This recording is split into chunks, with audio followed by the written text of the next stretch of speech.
Welcome to Stories with Soul. I am your host, Jamey Ice, musician turned entrepreneur and co-founder of 6th Ave Homes and 6th Ave Storytelling.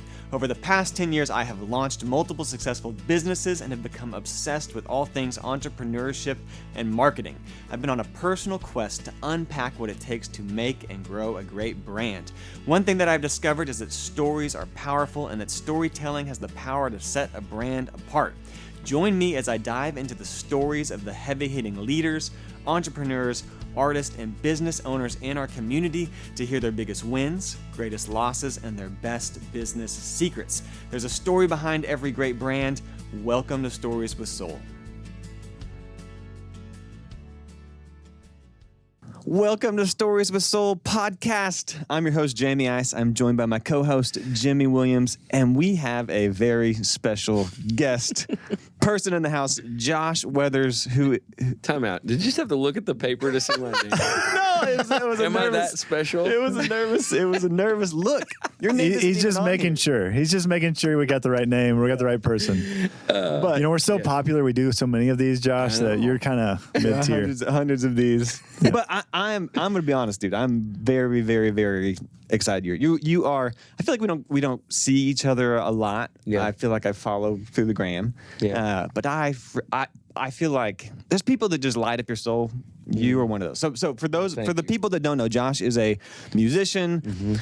Lives in Fort Worth. Are you Fort Worth born and bred? I was born in Arlington. Moved around a bunch when I was a kid. But you are local. Yeah, you're south of Fort Worth. But a musician and artist. I have a couple like quick highlights here. Oh boy. Your cover of "I Will Always Love You" has 30 million views. Somewhere around there. So like that's a lot of views. You have a nonprofit. Him and his wife also have a nonprofit. Yes, Love Like You Mean It. Love Like You Mean It. And just a talented dude. We're gonna dive into your story, and also just learn some lessons, the things you've learned along the way. Oh, so where I would like to start us off with is your voice is crazy. I mean, it's like when I played music, there was 100 million guitar players who are way better than me, and I'm walking like I could compete, but like that dude's better than me. That dude's better than me. I feel like I was better on like making people have fun than a lot of guys, but like your voice, you are better than like most singers. Like you just do this crazy thing. I know you're like shaking your head and you're a humble guy.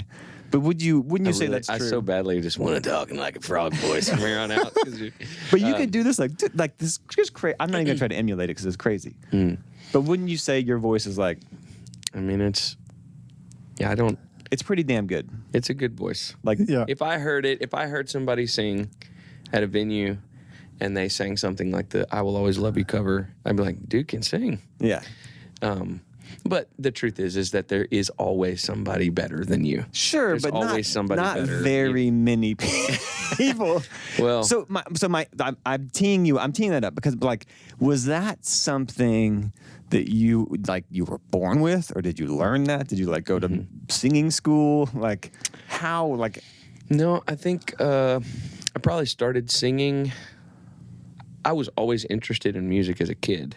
Like, always very interested. When I was like 5, I thought George Strait and New Kids on the Block were like the only two things that mattered. It's a good combination. Yeah. I think that's baseball. The only artist that were back then, right? Is that right? Yeah, it's like 1988, 1989. My parents took me to the 303 Mall off of Pioneer Parkway in Arlington, and I bought the Hangin' Tough VHS, which was dude, I remember that. I remember that. I watched that as well. I watched it every day. Yeah. I learned like all the dance moves and stuff, and I watched like the little blonde-headed girl scream for them in the front. I was like, that's what I want to do for the rest of my life. Do you dance? Huh? Do you dance? Yeah, I love dancing. Yeah. All right. Yeah. In Dad Rock, I dance a bunch. Oh, you do? Oh, yeah, bro. Oh, okay. Oh, yeah. I didn't even give a shout out to Dad Rock. Well, we'll get to that. But, yeah, to me, the most joy that I get out of music is actually just entertaining. I love writing songs, and I love, even like small, intimate acoustic shows is cool, but I love entertaining people. in any format, really. So. And were you just always naturally? Oh, we were talking about singing. I didn't know that I could sing. I could always hear it, I would hear it and like kind of hum along, and I knew I had like pitch. I could always match what was coming out of the radio. And then I was in maybe 7th grade, and choir was not an elective. You had to like take choir. You had to do like a choir and theater arts and all that. And I went to school in Houston for a little while, in Kingwood, Creekwood Middle School. There we go. Miss Shout Fort, out. if she ever hears this, Mrs. Fort, if you're out there. She brings everybody down to the piano one at a time so that you can see like who can sing. And she's like, na na na na na na na na. She does it all the way, like the whole scale of the piano, and then I could just kind of sing them all. And she was like, you can sing. And I was like, I guess so. And she's like, I'm gonna give you a solo in the whatever. And it was, I believe I can fly. Yeah. Space Jam? Yeah. Yeah, it was right about the same time as Space Jam, actually. Dude. And so that was the first song that I like sang in front of people. And then I was like, I love this. And then I sang then the talent show the same year. We did that John Michael Montgomery song, me and 2 other dudes. When I was 14, I was falling fast for a blue-eyed girl. Oh, yeah. So you were not at that age. That's middle school. Yeah, it was middle school. So, so you weren't afraid to like get up on stage. No. Were you like the loud fun kid in the classroom? Like, to a degree. I mean, my dad was pretty strict, and so it was a matter of like, you better know when and when not to. And so like in class, I don't want to get a phone call from your teachers, that kind of thing. But he always encouraged me when it came to music. He told me, like, he would see NSYNC on television. He goes, you could do that. And I was like, yeah, I guess I probably could. But I was really into baseball. 7th grade and 8th grade, I played sports, and I was very competitive, loved playing sports, and then got into high school and started playing, I started rodeoing in high school. Rodeoing? Yeah. Like, I don't even know what that means. I roped cows. From a horse? Yeah. I roped calves and team roped. Yeah. Wow. Yeah. So I did that all through high school, and that's how I met my wife. So like wearing boots and Wranglers and like, yeah. And I still have a dozen horses at that. Okay, but here's the thing. You're in middle school. Mm-hmm. We all know you can't do sports and music, right? The stereotypes, you have to have your clique, right? Well, I did though. So I know, but that's what I'm saying is you're shattering kind of the especially like 90s, middle school, thing is like you're kind of go both ways. Did you get made fun of? Oh, sure. I played football. Yeah. Baseball. Yeah. And I was in show choir. I had to wear like gold lame vests and like, like dress up. But they were like, he can also tackle cows. That wasn't until high school, but yes. That's how it works for all of you cowboys out there. You tackle cows a lot. Yeah. Yeah. I mean, I remember there was a guy in high school. So I was in middle school. There was a guy in high school. His name was Tug something. Oh yeah, here we go. And he was like the story. stud. He was like the stud linebacker or whatever at Kingwood High School. Of course. Lineman. I mean, but he was also in choir. Oh. Yeah. And nobody jacked with him. So you had an advocate. I was like, Tug does it. Yeah. If it's okay for him, it's okay for me. Dude, yeah. If you got a guy like Tug on your side, like you're gonna be set. So were you? And I mean, I didn't know. I was like, So were okay, you do I want to be in the locker room with a bunch of dudes, or do I want to be on the bus with girls? That's a good point. Which one? That's a good That point. was kind of were you that good in 7th grade? I could sing in 7th grade. My voice was different. It sounded like Little Michael. Yeah, but you could do all the crazy. Because you have like a Lamborghini voice that just does. I'm not. Like, if you haven't listened to Josh, you need to go listen to him. And I am a jaded musician. I dude, have been around it, played it, did it. Yeah. Like, it's special. It's unique. So you just like, I was born and then out came this crazy thing because my talent show. It really is. I mean, it's. Did you get trained? Did you get like more training?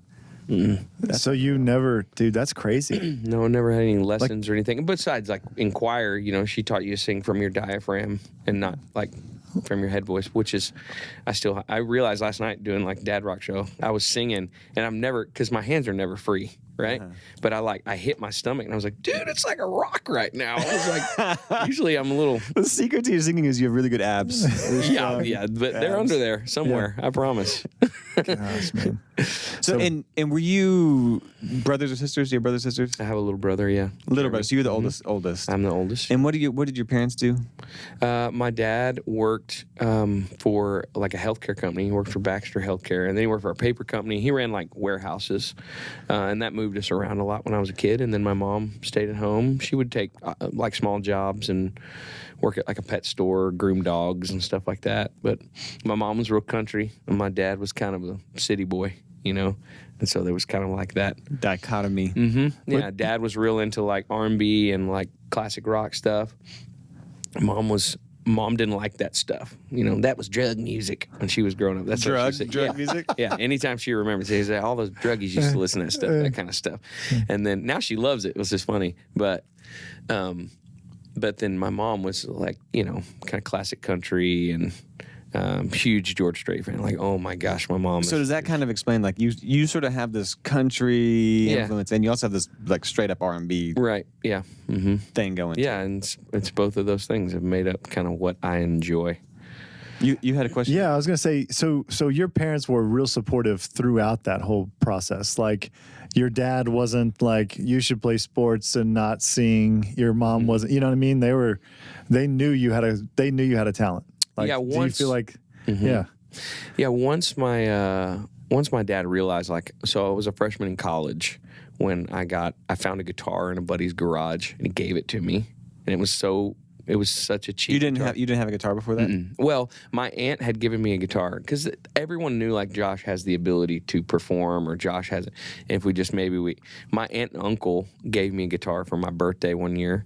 It was like a hand-me-down of my uncle's, but I sat and I was like dee dee dee dee dee dee dee dee dee dee, and I was like, you know, and then I put it away because I was like, sports is more important, you know. That wasn't like a conscious decision. So in high school, sports was more important. Yeah.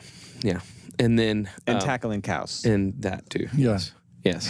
Rodeoing. So then freshman year of college, I found this guitar in buddy's garage, and my uncle showed me a couple of chords, E, A, D, you know, G, C. He was like, you learn these, you can pretty much play anything. And then I learned those chords, and then I couldn't figure anybody else's music out, so I just started writing my own songs. And I'd written like 3 songs. My dad was like, son, this is really good, and we're gonna get you a guitar for your birthday.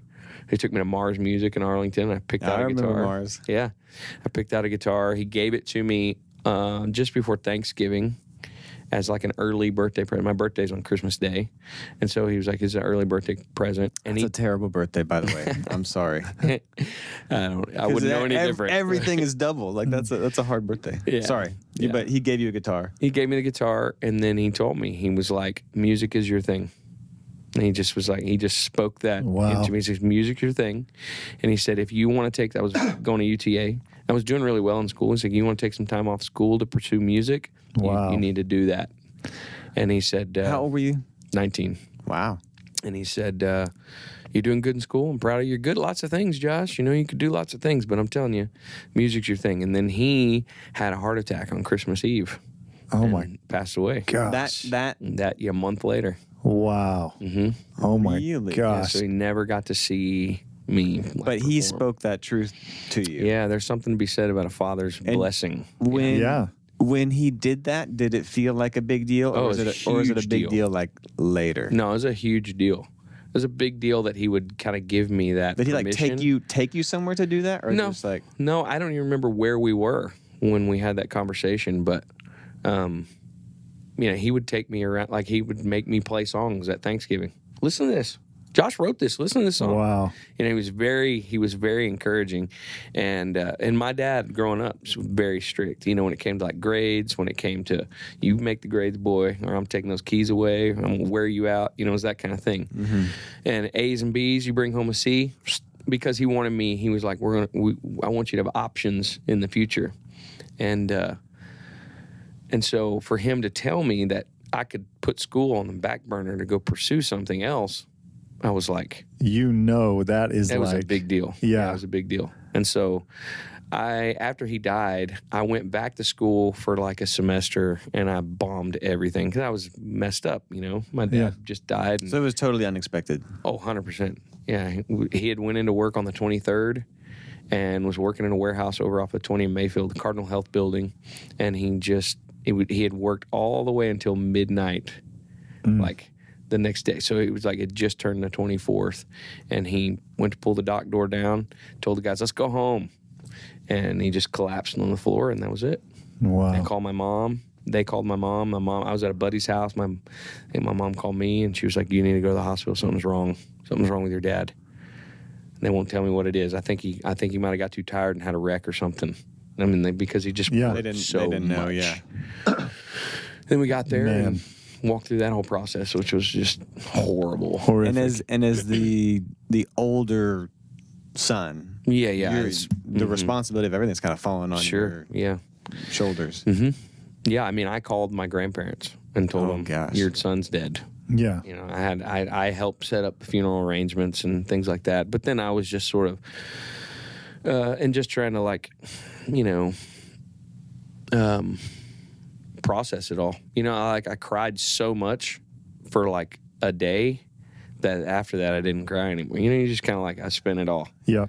And I don't know that I cried like at his funeral because I was just like so beat down, just zombified, you know. Yeah. And he sort of gave you that gift. He totally did. Your blessing. I think it's cool. Yeah, a cool way to. Absolutely. I mean, the Lord knew. Totally. He's like, tell him. Yeah. And was that like just stuck in the back of your head after that? Like, I got to go do this thing now? Yeah. Was that on your radar before he said that? Like, was that an option? No. I mean, I wanted to, I'm sure. I don't really remember. I was just going through the motions. I was going to school and that like freed you. I mean, it's like, that's like the permission, the blessing, the freedom of like, listen, son, this is not only an option. This is like, this is you. Yeah, this is what you do. Yeah, this is what you do. Yeah. Wow, man. That's amazing. Yeah. And so I started a band shortly after that, and I didn't know the first thing about anything besides just playing and entertaining people. And that's what I wanted to do and knew how to do, and so that's what I did. And that you were still in college, or you dropped out of college? I dropped out of college. And you're like, Schools for fools. Schools for fools. 3 dropouts. Three quitters. Oh man. True, golly. I still have I still sometimes have sort of like nightmares about sitting in class and them handing me quizzes and tests that I had no idea. And I literally, I would just write my name on it and hand it back to them. Stories with Soul is brought to you by 6th Ave Storytelling, and organic marketing company building standout brands on the foundation of story. We help small businesses grow by crafting and sharing their stories, because when small business thrives, cities and communities prosper. You're obsessed with your business, we want to make the world obsessed with it too. And be like, I don't have any idea what this is. So you're still a quitter, even in your dreams, right? Well, that's a thing that actually happened. That happened like multiple times. Oh, or you just said, but now I have dreams about it happening, and I'm like, ugh. Still gives you anxiety. Yeah. So you started a band. Yeah. You got some guys together, started a band. Mm-hmm. Some guys from UTA. Okay. I would go scour the jazz hall. I met a guy named Stephen Price. He played saxophone. I was like, you should play with me. Okay. And my brother played djembe. You had a djembe in your original That was my brother. I played acoustic because it was the days of like Jason Mraz was huge, and I loved. And he had like a djembe guy, right? Yes. Was he have Toka dreadlocks or Rivera? something? Yeah. Yeah, he had. Like I went and saw him a couple of times. Like Jason Mraz can do that crazy thing with his voice. He's incredible. Yeah, that was a big influence when I first started playing music. Was Mraz? Yeah. So had a djembe, had a saxophone. Mm-hmm. Had a djembe and a saxophone. The 2 pairings you need for starting a band. I would play at the movie tavern in Arlington, right there off of While like people Green are Oaks. watching movies? No, they would. They're like, they would have like a little outside patio thing, and people would come out of the movie, and they wanted to keep the business there. Wow. So that I would just go out there and play, and then covers. Or are you writing your own songs? At that point, I mean, I don't know how I was covering like as much time as I would have to play 3 and 4 hours because I didn't know enough songs. I think I would just play songs multiple times because the sets would exactly rotating in and out. Yeah, and I would just kind of just keep, doing it again and again, and nobody seemed to care. People kept showing up at those things, and I would play coffee shops. I'd play at the Coffee House, Haus. They had one in Arlington at Lincoln Square. And that's where I met like Nick Choate. Mm-hmm. That's where I met Nick. He and I became buds. And were you working too? Yeah, I was working at an animal clinic. Oh, okay. I was a vet tech. Really? Mm-hmm. Oh, I did that for a long time because I wanted to be originally I was going to go to school, and then I was going to go to vet school. Be a vet. And I'd probably be a vet. Yeah. Because I grew up in the country, and horses and cows and dogs and cats and that kind of stuff. So how long did that process go where you like have this band, pseudo band, you're playing shows, well, we'll call them shows, right? Yeah. And you're working part-time. Like, what is that time frame? When did that end? Or like, when did that or when did kind you of form into something, a real thing where it's like, dude, I got a band. I got a show at whatever venue. It was probably a couple years later. I would say maybe a year and a half, 2 years later. Kady, my wife, she was my girlfriend at the time. We've been together since she was 15 and I was 17. High school sweethearts. That's rare. That's a rare thing. Yeah. And so y'all been together for how long? 21 years. Wow. We'll be this year 21 you can years. Drink. September 22nd will be our 14th wedding anniversary. That's so cool. Yeah. So, it was maybe a year or two later. The guys that I played with, like from college, they kind of like lost interest, I guess. And Kady's dad played drums, and he's like unbelievable, right? I mean, he was just like. The first time we jammed together, I thought, like, it's not going to work. Because you were used to djembe. Yeah. Never, there was the whole drum set, Yeah, well, my brother played the djembe, and then I got a drummer. You got a drummer, okay. A guy named Jordan Sharts played drums. And, that's a great drummer name. Yeah. Sharts. Yeah. He was really into, like, 311, so, like, his snare was like... The really high snare. Yeah. And then Kady's dad started playing with me. And he was very, like, he kind of was like, you need to take this more serious. He was like, this is good. We need to do this, and this, and make it better. He was very, because he played music since he was 14, and his band, like, toured with, they played with Zeppelin and Hendrix and all kinds of stuff. Yeah, I have crazy handbills of him, like, with his picture next to, like, Led Zeppelin, and then there's this little tiny band called Jethro Tull down at the bottom. Wow. Yeah, crazy stuff. And so, I took his advice, obviously, and then I think I went online. This was maybe even, like, pre-MySpace, found a bass player, Kevin Reynolds, and that was the band, me and Kevin and Sammy. There's 3 of us for a little while, and then my buddy Justin Elliott joined the band. I met him at the Moon Bar. He played guitar. Yeah, I missed the Moon Bar. Yeah. And the Moon was probably like my first place that I had, like, I would say it was like, we have a gig. Like a real, because I'd played like 4-hour nights at the Wine Room across the street from Ridgely Theater. Did you ever go there? I remember that, yeah. It was like upstairs. Oh, yeah. Yeah, I remember that. Second floor. Yeah. And we'd bring our amps in there, PA, and freaking.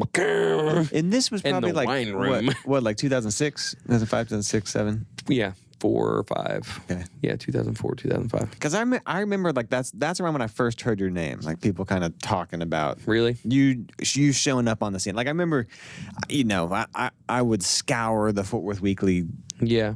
to see who was playing. Yeah, I did that Who were too. the new bands out and all that stuff. And I remember that's around when I started seeing your name and seeing you on the Moon and stuff like that. Yeah. So that started to go well, and then yeah, and then the Moon helped, and then we played like the Ridgely Theater, and played with like Mingo Fish Trap, and because I was really into like funk and soul at the time. And you were kind of doing bluesy, funky soul. That was like your thing. Mm-hmm. Yep. And then I just kind of progressed from there.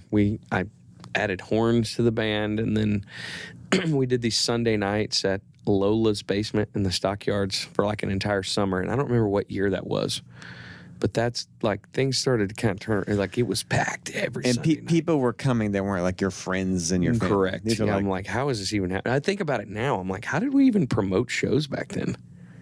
like MySpace, I guess, or flyers on the wall. I mean, Yeah. The like, flyers of MySpace. yeah, because like nowadays you just use social media and you just buy an ad and stick it out there and let it, you know. But I'm like, how did we get people to come to gigs back then? But yeah, I mean, crowds started to build, and then we started to play out of town, and yeah, I mean, it was just sort of a word of mouth thing. I think I don't really. And you were talking earlier, like you've used this word to describe yourself a couple times, just as an entertainer, probably more than the singer, or more than the songwriter. Where does that like? Is it like? Where does that come from? Is that like I like getting people to do a certain thing, or I like the attention, or I have the ability to walk in and I can like pump people? Like, what's sort of the motivating? I don't really know. Were you like probably that in all of school? those things combined? You know, it does feel good. It makes you feel good to know that people are having a good time watching you. Yeah, you know, that makes you feel good. So that's probably part of like the attention grab. Because a huge difference between being really fun and getting like knowing how to control an audience and being able to write good songs. There's people that can write really, really good songs. There's people that can do both really well. Yeah. There's there are Springsteen and Prince, and those guys are like, and Bruno Mars, entertainer. Yeah, dude. and the true entertainer. Yeah. And they kind of but those guys, like when you hear Springsteen talk about what he does, he's like, man, who I am on stage is not who I am off stage. He kind of turns on this character. And there's other people who are just like that. Yeah. No matter, are you the type of person like when you're in a room, I don't know. You don't know? I don't know if that's a question you ask me or like somebody else. Your wife. Yeah. I mean, I do have, I feel like I kind of live with this idea that's like, everyone lights up a room, but it's either when you walk in or when you walk out. You know what I mean? That's a good point. Yeah. I like that. So everyone has the capability of doing that, you know? So I want to, because of my faith, I want to carry joy, I want that to be a witness to like what I believe in. And, but you pump people up. I mean, that's kind of the thing. That's the thing I like to do. Yeah, you got the crazy voice and you like pump people up. Yeah, and that's part, I think, of my competitive nature too. Are you competitive? Very. Really? I'm competitive to a degree where like it's like I like to win, but if I lose, well, next time. Okay. I'm not the kind that like beats myself up for a month because we lost something. Yeah, but you're like, if I'm going to go for it, I'm going to go for it. And like win. Opening spots and things like that, I love. Oh, if you open, you're like, I'm going to rock. Love that. So the first time we played together. Was that the House of Blues? We played a House of Blues. It was your CD release party. Yeah, it was like Green River Ordinance's CD Who release. made that call? I don't know. How is it the first gig we do is at your CD release? Well, yeah, and also like it's not a good idea to have Josh Weathers open up for you. I feel like find the best singer, and then we'll put on a better singer than us. Yeah, I just remember after the show, like, so my mom and dad were always the people. Like, you need those people in life where you can ask them, like, how was I? And you want, like, as an artist, you want some affirmation. And like, sure, yeah, you want to know. And my parents always be like, how was it? Like I wouldn't, because tell me how I'm doing. Yeah. And they would also be honest. Sometimes my mom would be like, y'all were terrible, which I also love. But that night, like, I was like, man, we were fantastic. And I was like, how was it? It was a good show. You're a great entertainer, dude. I appreciate it. But the story. So I went with my parents. And I was like, how was it? And my dad goes, did you see Josh Weathers? He was amazing. And I was like, yeah, but how were we? He was like, no, like Jamie, like they were I didn't watch your set. Yeah. Because we were like backstage or whatever. But like both my parents, all they could talk about was you. And I was like, you're supposed to be fulfilling my insecure needs. Of my CD release party going well, and Josh Weathers the hit. Yeah, but apparently you you rocked us, and you were like my dad's favorite band. Yeah. After that, oh my gosh, he was always like, man, yeah, I've heard you tell this story. Yeah, but I was that's like, funny. You're one of those people that I don't want to ever have open. Yeah. Well, I've always appreciated people like like if you watch Springsteen. Like I love Springsteen, especially early Springsteen stuff. I don't know when I got into it. It was maybe like several years ago, a decade ago. My buddy gave me a bunch of bootleg, like, live Springsteen stuff from, like, 75 to, like, 78. So those 2 records, Born to Run, Darkness on the Edge of Town, and then The River is when he started doing, like, 4-hour shows. And, I mean, he could keep an audience for 4 hours. Yeah. And if you watch him, there was a show at Madison Square Garden called No Nukes. And it was like, this kind of like big, kind of like a protest show almost, but everybody played. James Taylor played. Everybody played. Like everybody. Tom Petty. You can listen to it on like Wolfgang's Vault. You ever listen to stuff on Wolfgang's Vault? It's like all live bootlegs. It's free. That's cool. And they're like good recordings. So Tom Petty's like, this is a brand new song. And he's like, hey, where is everybody? I mean, it's like packed arena, but nobody cares because they're all there to see Bruce Springsteen. And like, I've watched, he played Refugee. And like, it's like, Really? Man. Yeah. Nobody had heard it before. It wasn't a hit yet. But I watched the documentary, and they're like his manager, Tom Petty's manager, comes up and he goes, hey, if you go out there tonight and it sounds like they're booing you, they're not booing you. They're just saying Bruce. And he goes, what's the difference? But if you watch that show, Springsteen just destroys it, dude. And it's unbelievable. He's channeling something. Oh my goodness, dude. I mean, he just leveled everyone and everybody. That was it. Like, I mean, he was the best. That's cool. We'll have to go. And I appreciate that kind of stuff. Like, I just love that. The entertainment component. Yeah, yeah. So transition there from that story. First of all, one observation. The music industry is a grind, and we all, like, everybody knows that. I just know it from hearing it from you two, right? So, like, whenever you're like, oh, it was a couple of years. Oh, that's just another couple of years. Like, you're out there working a part-time job and grinding it, right? And then you're playing shows, weekends, and now you're traveling. And so, you're saying Springsteen, like, he just crushed it. Like, when did you get to that point where you're like, your band, and you're like, dude, we haven't made it, but like we're like here. We've like people know us. It's working. It's working, and if we haven't made it like Springsteen made it, right? Yeah. But we're getting there. We're like moving there. I'm quitting my part-time job. Yeah, I'm quitting. This is a full-time gig. Like, when was that realization? When did you be like? Time I quit. Was it? Yeah. Okay, well, tell us, like, how did that? You came to this spot of fame, or pretty dang famous, and you quit. So let's hear that. Well, I mean, quit is I hold that loosely. That's not like, it's not, obviously I haven't quit. I'm still doing it. Yeah. But Kady and I, like, my life had changed a lot. We had gotten into Advocare. We were going to talk about that, but things had changed. Like, my perception of life had changed. Goals had changed. I was not interested in being out 6 nights a week anymore, drinking every night, and then driving home. And, I tell people, I said that yesterday at church. I'm like, the only difference between me and people sitting in prison is I just didn't get caught. Yeah. That's it. Because I could have had a DWI. So you were drinking a lot, and like you were partying. Sure, yeah, hard. Yeah, I mean, I never got into drugs or anything like that, and never chased women or anything like that. It's never. But I did drink. I like to drink, and we were sponsored by a whiskey company and things like that, and I'm not condemning anyone for any of that kind of stuff, but that was my life at the time. And so transition, things had changed. Kady is like, we start going to church, and that obviously transforms my life. Yeah. And I'm like, I want to hear God's voice. I hear these people talk about this all the time. God told me this and God told me that. And I feel like, and I'm like, I want to know what that feels like. Yeah. And so I start reading scripture, and I'm like, you talk to these people, talk to me. Did you grow up in church, or to a degree? I mean, my mom went to like Church of Christ, and my dad was Methodist, and so when they got married, it was kind of like, where do we go? We just won't go anywhere often. Yeah. So we did go to church. We did go to church every once in a while, and I was raised to like, honor God. And if I had to check a box, I was a Christian. It's a very Texas thing.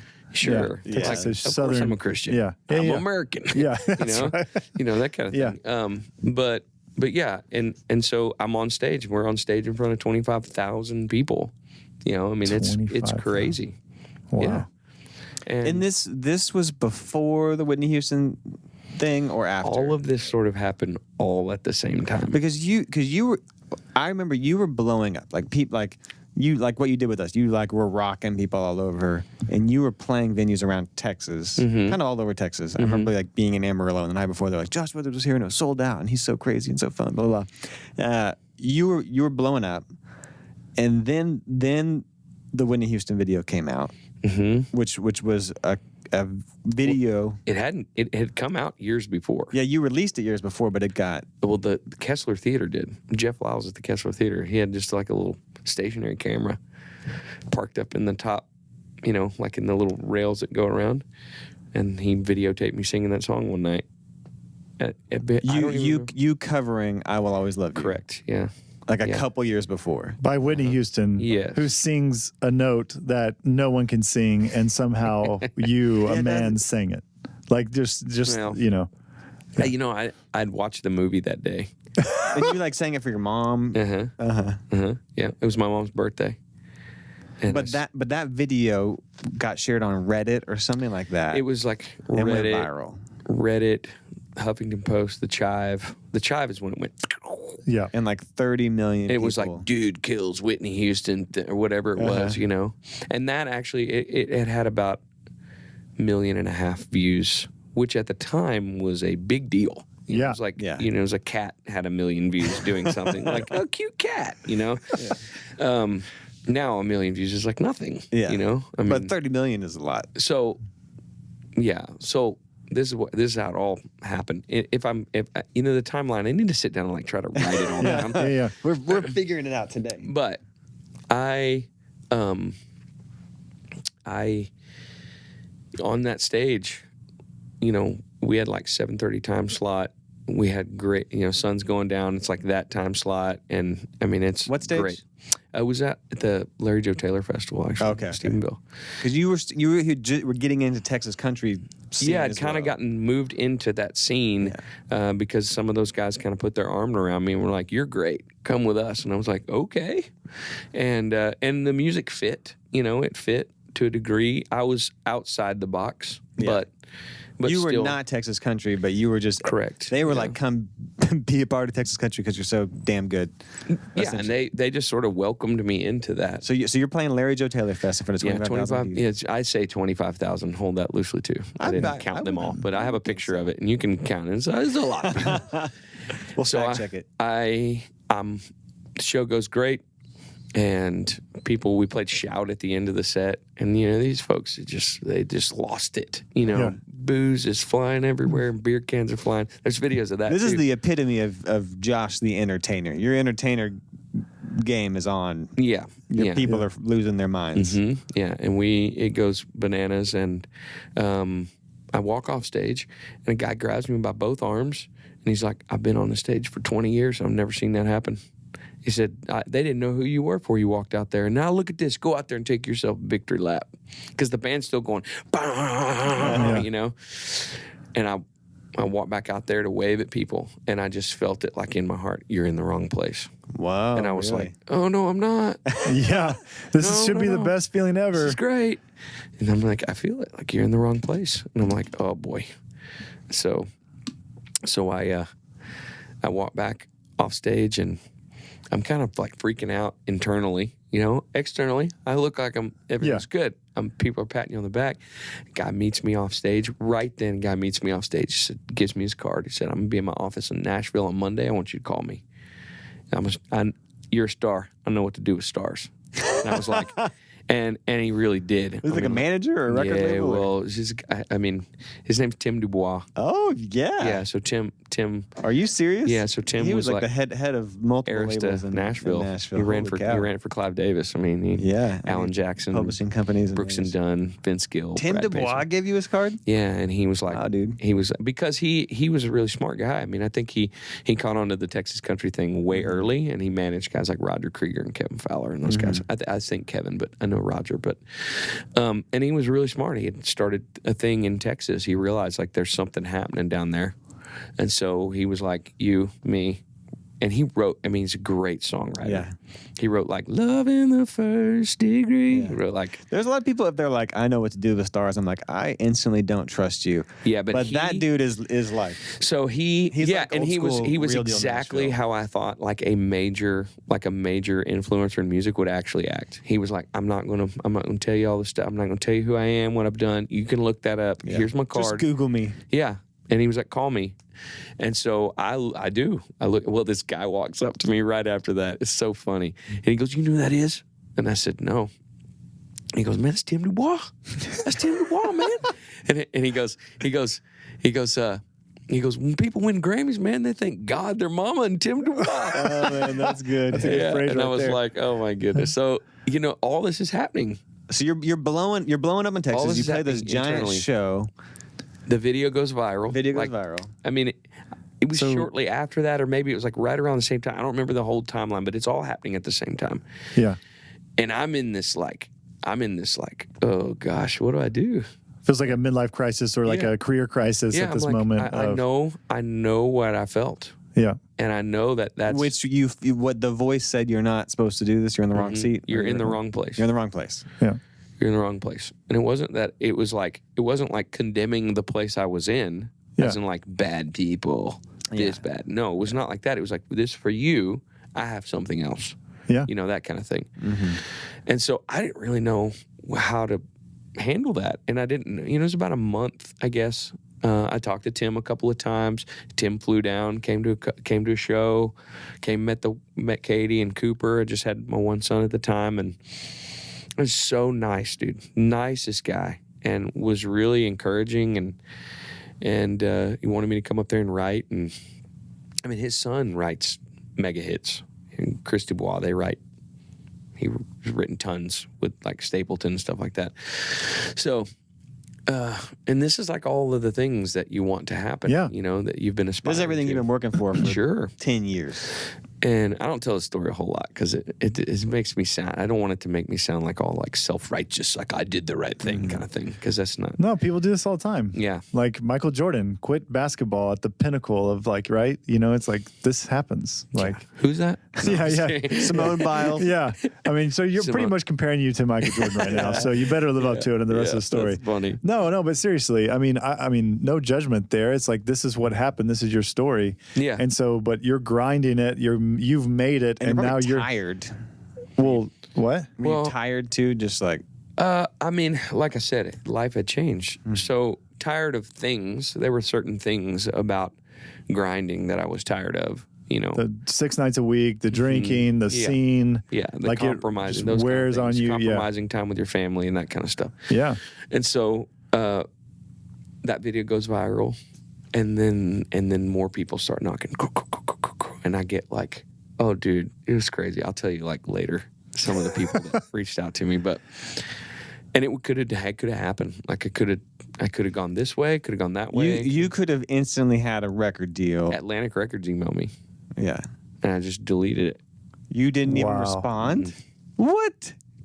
I was like, if I even know, if I so did you quit? So you stopped playing music? So it was about a month later. It felt like you stopped playing music. It was literally like everyone was like, Josh was like on this upward roller coaster, passing all these people, passing all these bands, and then you just stopped. I never really knew what happened. Mm-hmm. I just knew you stopped. Yeah, and that was it. I mean, I had this sort of like internal struggle that was happening, and I didn't even know how to put words to it.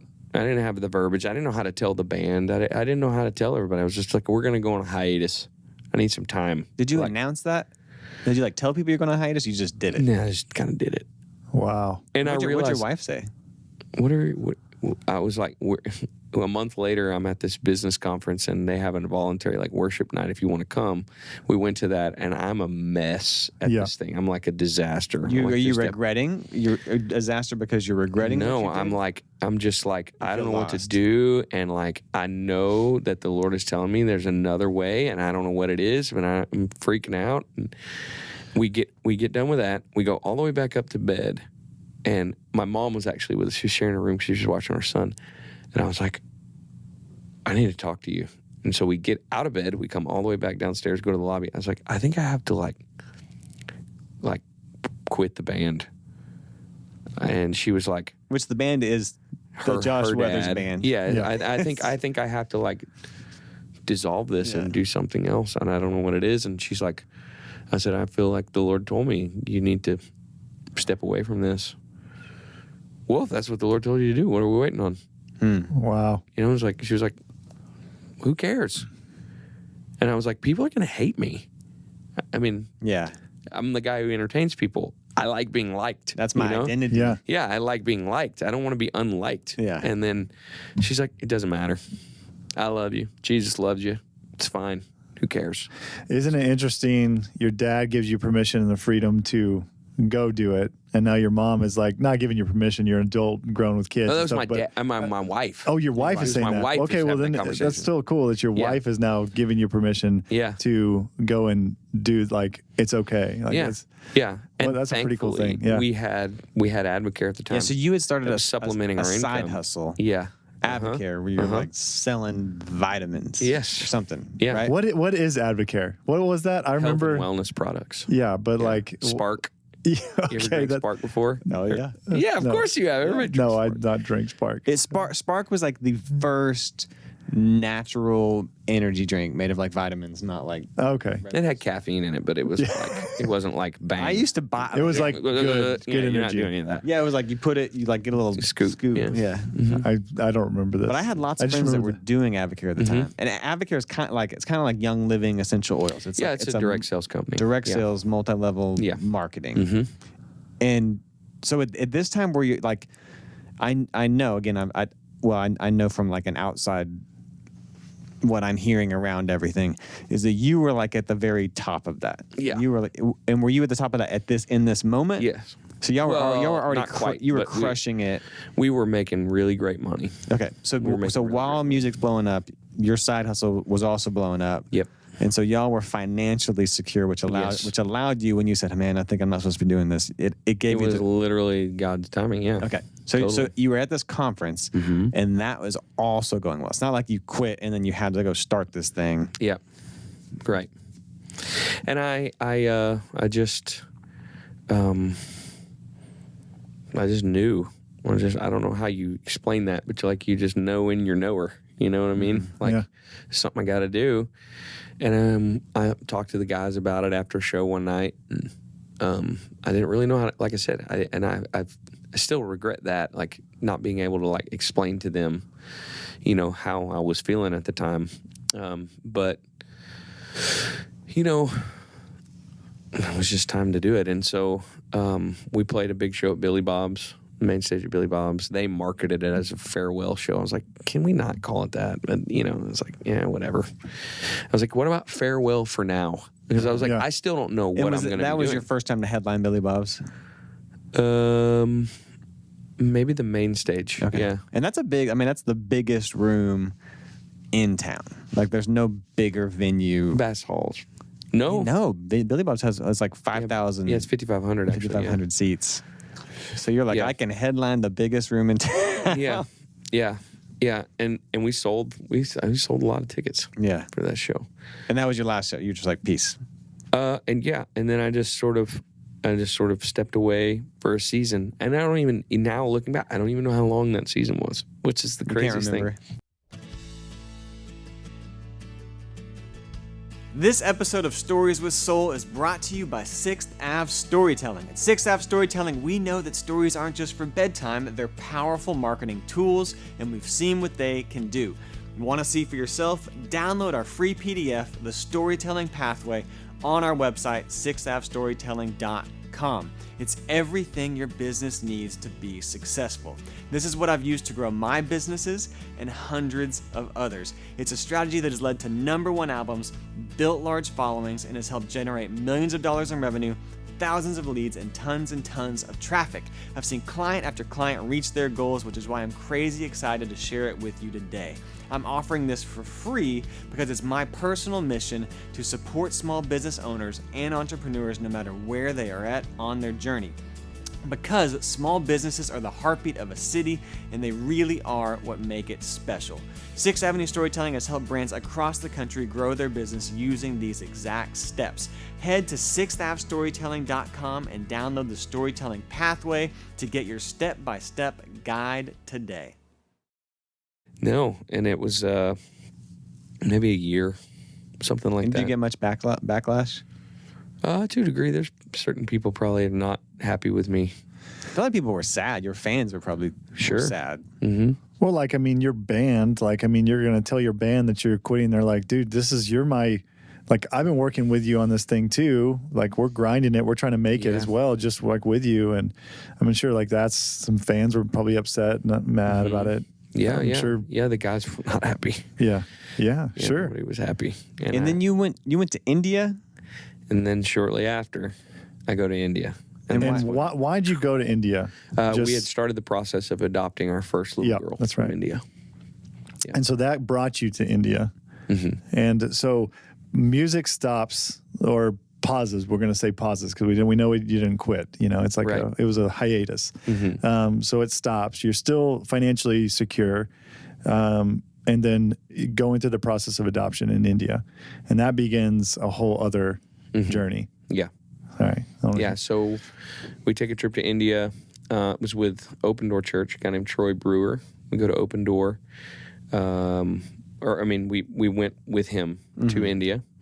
And it just radically changed everything. Saw the craziest things in the world. I mean, India is just this radical experience all the way around. You've been there? You've been like what do you mean by that? Like, I mean, radical, it punches you in the face and all 6 senses. You're just like, because everything's so extreme. The smells, the food. Yeah, I said 6 senses. You only have 5. But yes. You get like hit in the 6th sense. Yeah, there's a ghost that hits you too. Yeah. Is it like it's like poverty, way of life? Yeah, the way it smells, the way it sounds, the way it feels, the way, I mean, it just, everything about it is 180 degrees from like where we are sitting. Mm-hmm. And what city did y'all go to?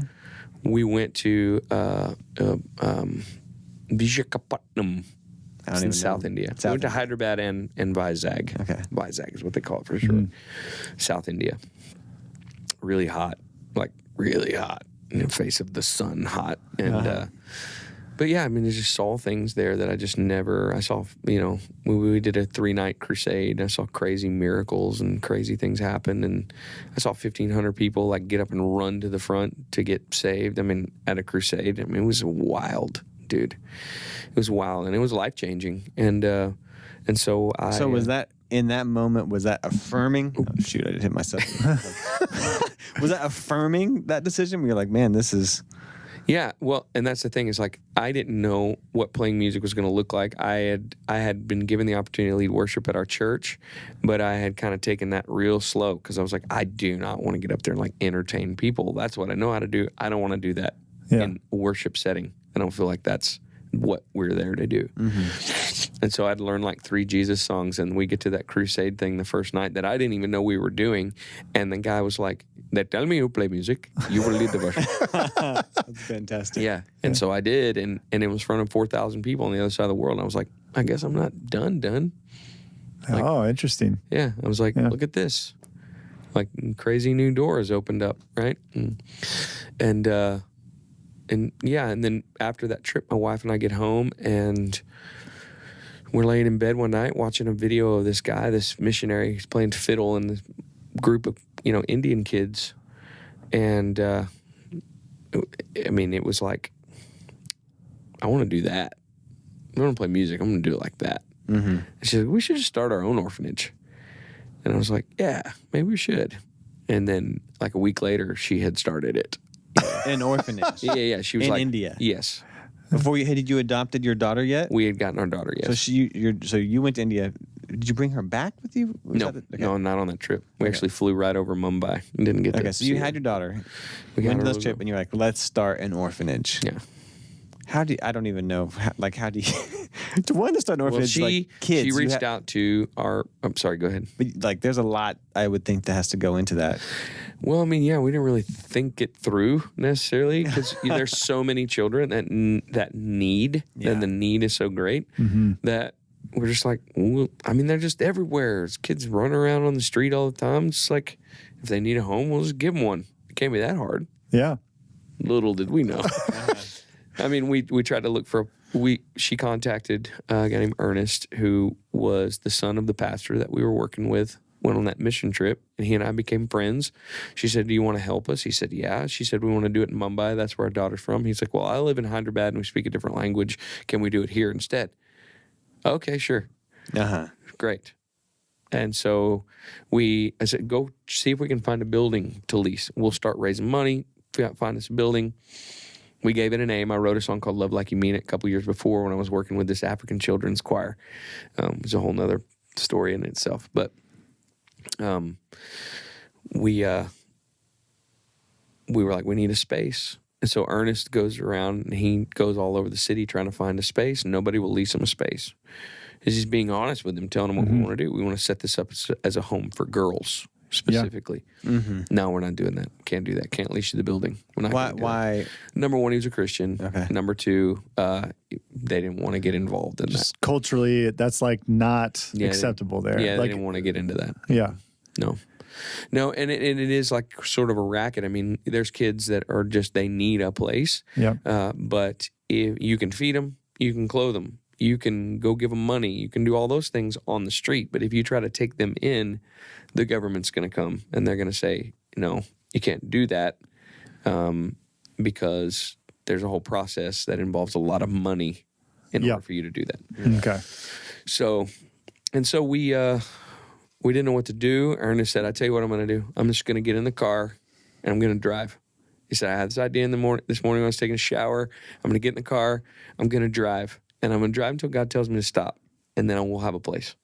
So, okay. Okay, bro. And so he gets in the car day one. Like 3 days later, he calls us. He's like, I found it.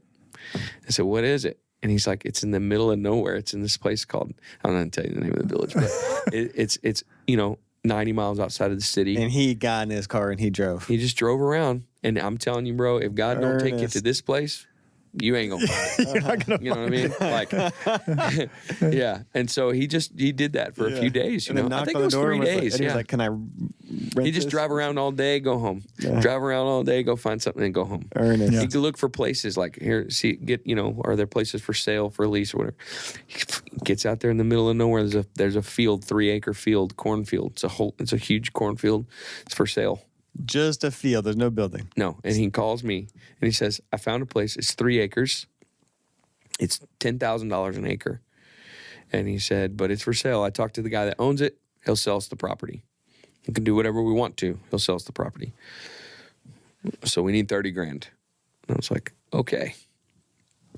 Wow, we're gonna not just chump change, you know. Yeah, it's exactly. like that's some money. Yeah, that's some 30 money grand plus you need a building. You can't just have an orphanage in a cornfield. 30 grand was just to buy a piece of land. Yeah, that's it. So Kady is like, why don't you just put on your Facebook that you're going to do 10 acoustic shows for $3,000 a piece, house concerts or whatever, and if we sell 10 of them, then we have 30 grand. And I hadn't played music in a while. And I'm like, I'm thinking like, I don't know, we probably forgot. Yeah. Who's Josh Weathers? We'll tell him what it's for. Yeah. And here's a Venmo or what, I don't remember how we PayPal probably. And 90 minutes later, we had 30 grand in the bank. Wow. Because people were willing to prepay. In an hour and a half. Danny Weaver, the aardvark, he was one of the first people. Wow, he said, we'll do it. Cool. Give us a show. Wow. The Blue Light. Mm-hmm. And they were all willing, like, hey, we'll book it out whenever. We'll send you the money now. You need the money now. We'll send you the money now. House concerts, several house concerts. So that day you got the money to got the money. Call Ernest. We got the money. What do you mean you have the money? Yeah. Oh my And then that was the whole process of learning how to get money over there. That was a whole nother deal. I probably can't talk about it on a podcast. But yeah. Gosh, man. So we got the money, and then he was like, we need a wall. How much Yeah. is the wall? $70,000. A wall? You don't need to put it around your property. 8 foot, like, security fence. Oh, because this is girls are going to be here. Like, Correct, yeah. Yeah. And you use lots of riffraff, you know? Yeah. Okay, what do we need? 70 grand. Okay. We'll do this again. Yeah. Did it again. Made 70 grand. Wow. You know? And then... And 100% of that is going to... Yeah. Yeah, I would just send it to India, or we'd take a mission team with us, and everyone would carry we'd take, 10 people with us. Yep. Okay. Or 6 people, however many people are on the team, you're going to carry just under $10,000 in your backpack. Wow. Don't lose it. Yeah. Yeah. So you started playing shows again, and 100% of that money was going to start this orphanage. Mm-hmm. And the goal was we're going to raise $1 million and give it away. Whoa. That's what we're going to do. We're going to raise $1 million. We're going to give it away. Playing music. Playing music. Okay. Yeah. Because I had money. I had my life. I was okay. Advocare was paying Correct. for your salary and y'all to live and all that. Mm-hmm. And so we did that. That $1 million number, y'all set that goal. We're gonna raise $1 million. Yep. Yeah, let's and so all my friends, bandmates, everybody was on board. I made sure everybody got paid. I didn't want anybody to have to do things for free, and people got compensated. And you raised $1 million? Yeah, over $1 million. Holy cow! Nuh-uh. Dude. Mm-hmm. So Josh, you re-enter music in this very selfless way. I think I remember hearing about this. I was like, this is a crazy story. So when were you playing shows, or were these all just like private parties? No, shows. So just like people started, like clubs started. They heard about it. And So they were like, Josh, every play show again, you come did. play. Yeah. Yeah. And you were like, and people were probably more excited even now to support you because this is. Yeah, there was a really- purpose behind it. This is beautiful. So, yeah, and it was very fulfilling for me because it wasn't necessarily about me. It was about fulfilling something else. This was playing music is what I'm gifted and able to do, and I think I know that God put me on this earth to do that.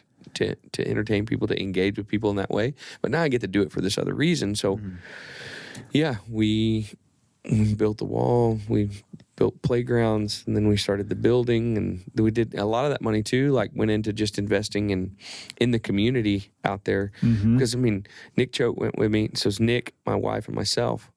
And we go to India to just go scope things out. We bought the land. We're going to go scope things out. We're the first white people they'd ever seen. Wow. Yeah.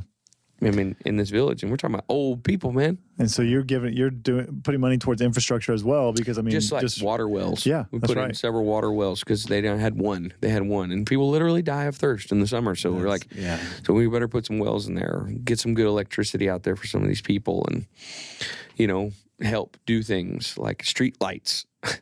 Put street lights in out there and things like that, and so some of the money went to that. We would have a project. We'd say, here's what we're doing. Here's what we need the money for.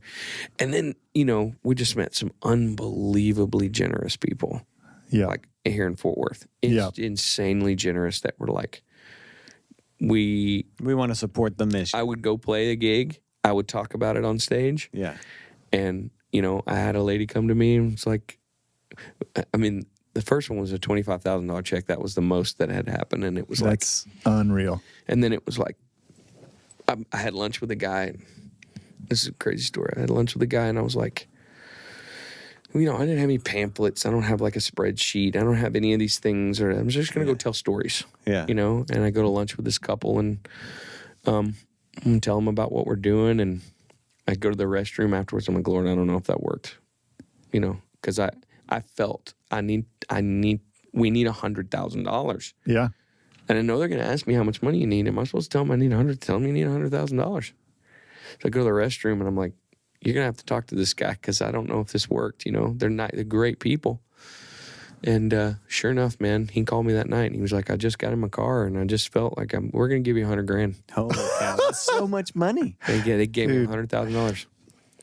And then they weren't the last ones. The other people, and that same couple, they probably doubled that over the years. And wow. Another couple, they went with me to India. My wife and her daughter went with me to India, and I mean, they've probably sewn $200,000 into it. I mean, it's insane, dude. Yeah. And unbelievable. And God just... But I think what's cool about it is it's all going to that. And that was one of the things I really appreciated. And I mean, even in nonprofit world, that's not... Yeah. Yeah. It takes You got to money. live. You got to survive. Like, just until recently, we've had to like invest it into like, we need an office. Yeah. Yeah, sure. You know, like we got to have hire people to help. We have one employee. Yeah. You know, Love Like You Mean has one employee. Kady and I we don't take a salary from Love Like You Mean It. And so you built the orphanage. The orphanage is... It's built. The building is built. It's a 4-story, like it's like an apartment building. Wow. It's unbelievable. Because it's not going to be like institutionalized living, like typical orphanages. We're going to hire basically like families to come in and raise partial orphans. We can't actually work with full orphans because it's illegal for me to do that. But, you know, let's say a young lady her dad is dead and mom's works all the time. Does mom, would you like for us to care for your daughter? Not that you can't come see your daughter, but she can live here and we'll protect her from the street or what's going on outside. Correct, yeah, because this is way out in the outskirts. It's in the middle of nowhere, but traffickers come out there and recruit. Oh, yeah. All the time. So yeah, I mean, it's been a crazy deal. And meanwhile, you also adopted a lot of kids. Yeah, we have 4 adopted children. Yeah, I mean, so y'all have 5. We have 6 now. 6? That's right. You had a baby. That's a lot of kids, dude. It is a lot. Did you like keep the passenger van? No, biggest mistake ever. Biggest mistake. I regret. That is a major. I sold it for cheap, and it was paid That means off. there's I was 7 like, of why did I y'all. keep that? Yeah. I guess no. Wait, there's 8 of y'all. 8. Yes. That's can you So all I do fit have in the car? I do have a van though. Is it a van? Yeah, I you have, got like, to. a What super other dope car? So you Nissan NV. I'm trying to put like the Overland package on it. Make it look real like. I call it the maxi van because I ain't driving no minivan. Yeah, that's So right. you adopted 3 more kids. Your daughter, and they're all from India, correct? I have 3 daughters from India, and then my son is from Midland, Texas. Okay. He's from through foster care. And why? So granted, you obviously are passionate about adopting and orphans and foster. Can you talk about just why that? Well, that was really my wife. My wife, even when we were in high school, she was talking about adopting kids. Was that freaking you out at all? Sure. I was like, trying to get through chemistry. Trying to get through chemistry. You marry me, we're going to adopt babies. That kind of stuff. And I was like, and it was funny looking back now. Anytime she had to do like a book report when she was in school, like growing up, she always did it on Mother Teresa. Wow. Always. Every one of them. So funny, man. And then India just happens to be the place that we get connected with. This is a crazy story. Your wife is just like my wife. Yeah, like, literally first date, she was like, I'm going to adopt kids. And I was like, what? Yeah. Also obsessed with Mother Teresa. Anyways. Yeah. So I got a question. Okay, so you go from it feels like, and I'm trying to think of it from someone that knew you in music, right? Like you're playing 6 shows a night, you know, just 6 shows a night would be or a 6. week. I mean, sorry, 6 shows a week. Yeah, you're right. I didn't mean that. 6 shows a week, right? You say you're drinking. You're like going through the grind. You're finally made it. Like Josh is the entertainer, right? Mm-hmm. And then you step out of this scene, and then you come back into it. Yeah. Not this Josh. This is now this Josh. Yeah. Tell me like some challenges there. Like you are a new person. Like, is it like, because you have stepped away out of this identity of Josh the Entertainer, and now you're Josh the Entertainer, but you are for different reasons, you're kind of like remade, so to speak. And I would right? assume people are skeptical of that. Dude, right? Yeah, totally. I don't know. Right? You're like, and you tell them why, and you're like, God gave me this feeling, and they're like, bullshit. Like, you know what I mean? They're like, oh, okay, whatever. That's so weird. That doesn't happen normally. Yeah. Right? Like, they're going to either be skeptical, or they're going to like not trust you, or they're just going to be like, this is weird. They don't get it. Like, how do you navigate crazy. that? Yeah, you're crazy. How have you navigated that? Has it bothered you? No. Elaborate. That's awesome. Yeah, of course, being unliked for any reason is a difficult thing to process for me. And as an entertainer, for my personality, you and I are the same. You want people to like you. Well, you're 7, right? Yeah. You're super into the Enneagram thing. Yeah. What are you? I'm 7. You are. But I don't really know anything about it. But I do know that like being liked is an important part of my persona. You know, So I've had to get used to that thing. Basically, if you're going to stand for something, people are going to not like that. That's right. Period. It doesn't matter what it is. Mm-hmm. And so I chose, if I'm going to be a fool, I'm going to be a fool for the right thing. For the right reasons. For Jesus. Yeah. Because that's the only thing that's eternally going to make a difference for me. And so I just decided, like, I'm going to go say these things in bars, in clubs, and either it's going to rub people the wrong way or it's going to rub people the right way, meaning like it's going to. And I just felt like this is the thing God's going to use me. He's going to use Love Like You Mean It. He's going to use this nonprofit to give me a platform to go into a place and speak about something that I feel passionate about. And people are going to hear it. And for the most part, I have not caught really any true, I would say, backlash over the nonprofit part. It's mostly been like, not accolades. That's not the right word, but people that are like, they're like, they get it. They're like, awesome, man. Yeah, and I want to point out like an observation here. Like most musicians and political figures, they are famous, right? Like they've made it or they're about to be famous, and so they're constantly tiptoeing around issues or who they're supporting, who they're not. And they, because man, if they say the wrong thing, like just like that in a flash, their career's gone. That's right? Only recently, I think. Well, our culture has adapted like the you're done. Yeah, but I mean, it could, or like a scandal, right? Like scandals happen. When you don't want to lose something. Yeah, if you don't want to lose something, you gotta like protect it. Yeah, and you're like, I walked away. I lost this. it. I don't care. You didn't lose it. Yeah, you stepped away, and so you didn't have that burden. So whenever you step back into it, a lot bolder. Yeah, you can say kind of like, here's what I'm about, and here's what I stand for. Because what do you got to lose? There is nothing there left. Yeah. And that's a really unique position, which is just amazing. Like that's awesome. I don't really know how to elaborate on it much more than like, I mean. Because just you found a purpose and joy. There wasn't one thing that like for me as a musician, like when I was playing, I would tell people this sometimes.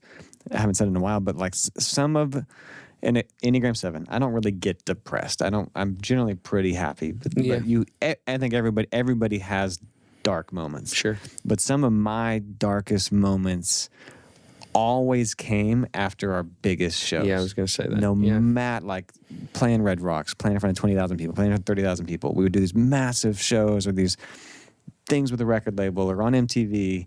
And it was like that next morning, because you just get such a freaking high. Yeah. And the next morning, I'm like, it's over. It's gone. That moment's gone. Yeah. I think there's two probably explanations for that. I'm not like a scientist or anything, or even like a philosopher, but I think that like there's probably a realization that like those moments are fleeting and they don't actually amount to much. Yeah. They amount to a wonderful memory and a story that you get to tell at some point. Yeah. But at the end of the day, what are they going to say that at your funeral? Like, Jamey played Red Rocks. He shredded. He really put on a great show. That's right. You realize like, is that really that important? It's fleeting. It's a wonderful thing to be able to accomplish, and it's a success. I never got to play Red Rocks. I would love to do that, but two, like I think like your body chemistry, like the adrenaline, it gets way high and then it dumps, and then the cortisol goes, and you're just like, I don't know who I am anymore. Mm-hmm. I mean, but if you don't have that purpose or more, like when it's all about you and yourself, it's fleeting, and you're always chasing the next high. I got to have the next high. I got to have. It is like a drug. Next thing. It is like that. But I think for you, it's like when you find something where you're giving yourself away, man. I'm a believer that like you get yourself, life when you give your life away. Yeah. And I think like you kind of discovered that, and then we're just blessed. Like you had a lot of favor. Yeah. Yeah, the doors just started swinging wide open. There's been plenty that have slammed in my face, I'm pretty sure. But, I mean, it's been a crazy journey. Yeah. So kind of to bookend this, I would say, like, do you have, like, in your words, how would you say, you have that moment on stage, Like this is your pinnacle moment, and you say this is not the right place, right? Are you in your right place?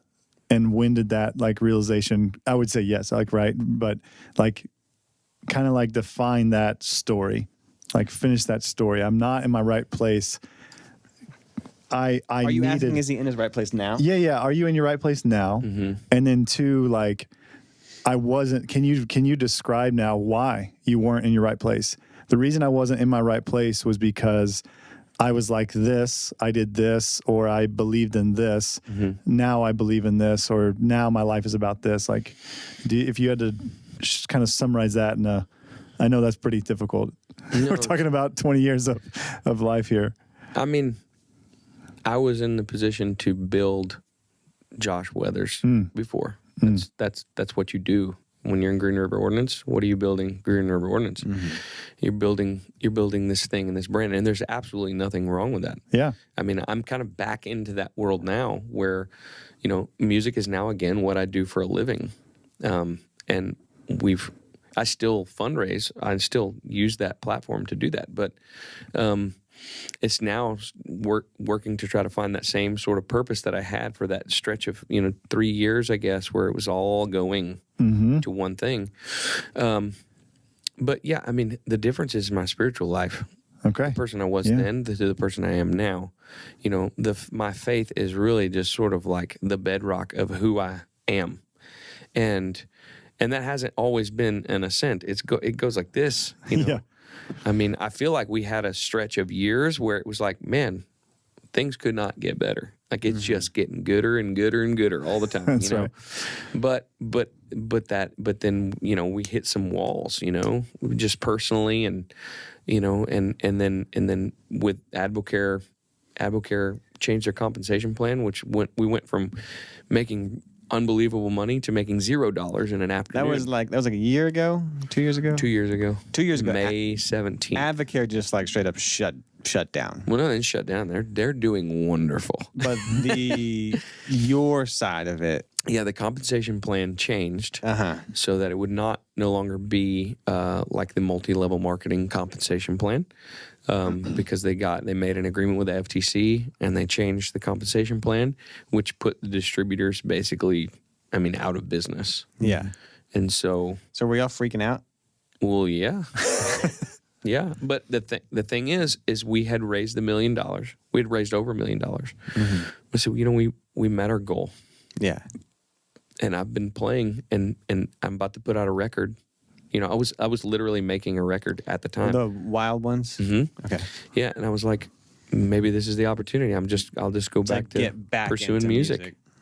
That's it. And so with a completely different purpose, outlook, faith. Yeah, I can. My songs are going to be shaped differently. The way we tour is different. The band's different. All those things are different. And it's just a matter of those things have all changed, and so now I'm in the process of like, what's the next project going to be, the next record going to be, or the next. So you're now doing music again full time. Mm-hmm. Still, you and your wife. Does your wife full time kind of runs a nonprofit? She runs two and she has another business. She's working from home. Okay. So she runs Love Like You Mean It with Ernest and myself, and then we have one employee with Love Like You Mean It, Chandra. Okay. She may watch this at some point. Shout out to Chandy. She's awesome. And then she's like my wife's best bud. Mm-hmm. And then Kady also runs the DFW chapter of an organization called Safe Families. Safe Families for Children. So we help basically like families in crisis, women in crisis mostly, who are kind of bouncing around from shelter to shelter, been evicted, things like that. And they've got kids. And then CPS is on the verge of stepping in, taking children out of a situation that maybe that can be avoided if mom can get some help. So we find host families in churches that want to take short-term hostings and keep a set of kids for 6 weeks and help mom get resources, get back on her feet, and then keep the family together. Wow. So she works that every day. That's an everyday thing for her. She does all the intake calls. So she talks to every mom that calls. Oh my gosh. Wow. Yeah. That's so much. Yeah, she's a safe to say might be a little bit smarter than you. Oh, way. She's definitely more level-headed. Yeah. I'm super emotional. Yeah. And I think that's part of how God made us. I'm either red hot happy or just red hot like, you know? Yeah. And that's been a growing thing for me. That's been, as I've gotten older, just maturing and then understanding like, not everybody's going to like you all the time. Mm-hmm. It's impossible. Yeah. It's impossible. Man. And it's not, I don't think we're built to have everybody like us all the time. And you just can't let it bother you as much as, I mean, it really bothered me for a long time, those kind of things. Sure, man. Like that's that's who you are. I mean, in a way, career and personality. Yeah. Man. Yeah. So you're touring again. Yeah. Playing again. Release for you see, and you. So 2020 was when the Advocare. 2019 was when Advocare stopped, or 2020. 2019. Because you also 19. have like, I'm jumping back into music, and then COVID happens. And then that happens, yeah. So that was another like just How did y'all going on? How'd y'all weather all of that? Dude, I have no idea how it worked out, but literally God sustained us. This is the craziest thing. We did all our taxes. We're like, how did we make so much money? And I couldn't even play. Yeah. You know, but we did have a lot of people that they still wanted to like be entertained. So they were like, I started doing like acoustic house shows again. Yeah. And you were like in 2019. You were doing these live stream things. That was later. That was during COVID. Yeah. And that was Kady's idea. You know, she was like, why don't we just do an Eventbrite, set up an Eventbrite, do a live stream show, cap it at 300 tickets, $20 a ticket. Yeah. You know, and those kind of things. And all of that was, you know, was pretty lucrative. I mean, it's crazy, dude. I remember watching, you like live on a farm or something? Yeah. Mm-hmm. You like live in country. Yeah, we live out in the country. Country. And you were like singing songs, and then you were like, come check out my chickens. Oh, yeah. All these like chickens and stuff. Playing house shows with chickens. Yeah. Yeah, that was probably like a Facebook. So, but y'all, thing. you survived 2020, and now is music going well right now? Yeah, music's going well. I mean, I have this. It's a funny thing, you know. I think a couple of things. The video, obviously, that gave me a career. You know, I would never curse that song in a million years. I'll play it every night of my life forever and ever, and I have no qualms with that at all because, I mean, God has used it unbelievably for me to literally have a career because of it. I mean, yeah. And it opened doors where people hear the other music and then they become fans, you know, whatever. Yeah. But yeah, to be able to play kind of regionally around Texas and still be able to make a living doing that, and then also be able to be at home virtually every day with my family, you know, with my kids, and have a farm and do all those kind of things. And then it's kind of like this weird niche that I've got. And I was just talking to the guys about it the other night. I was just like, it's pretty crazy.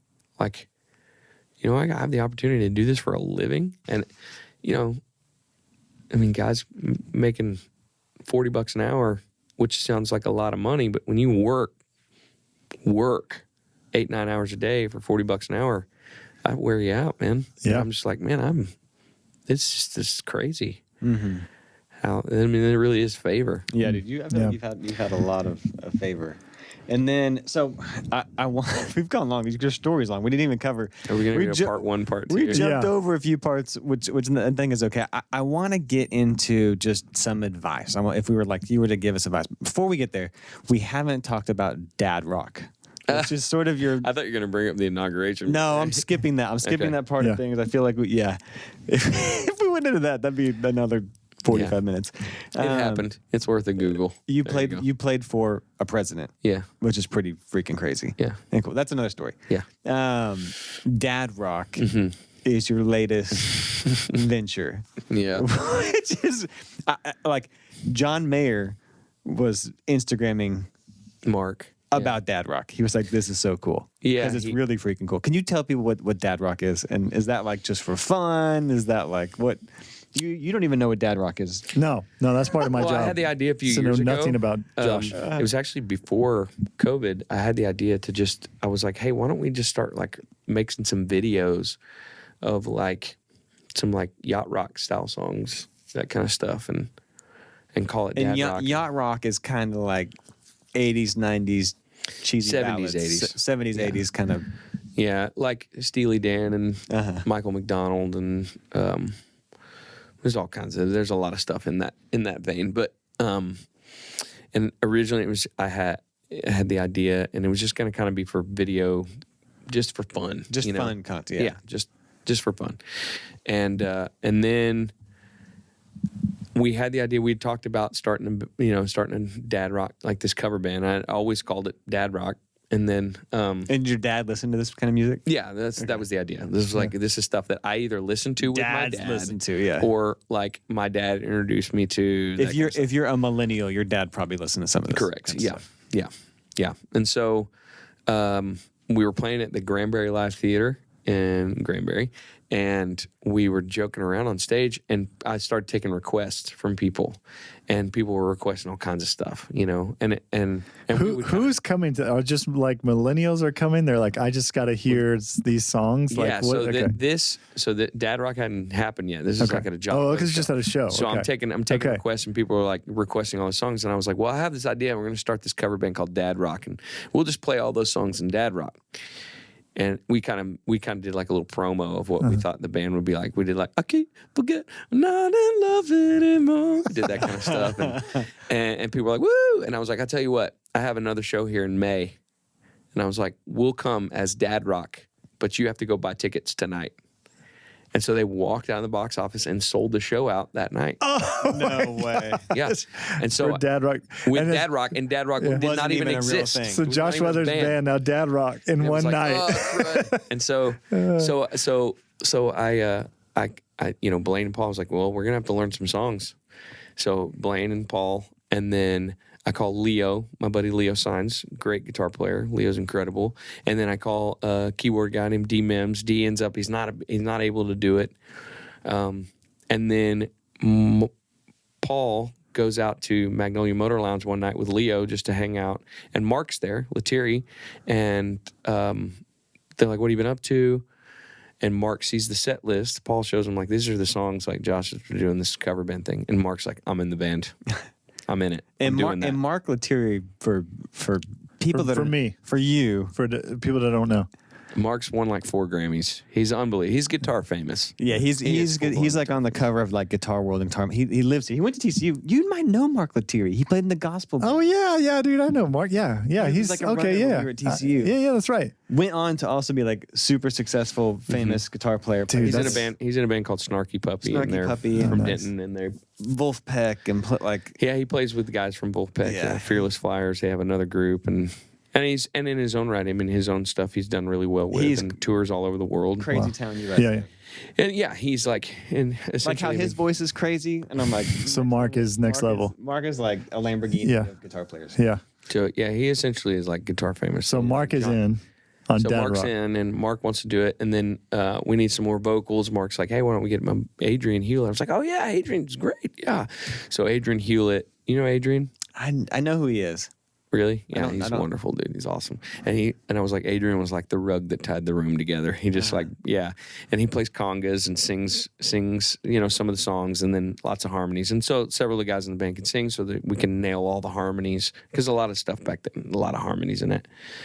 And then we got Daniel Porter. Daniel plays with Mark.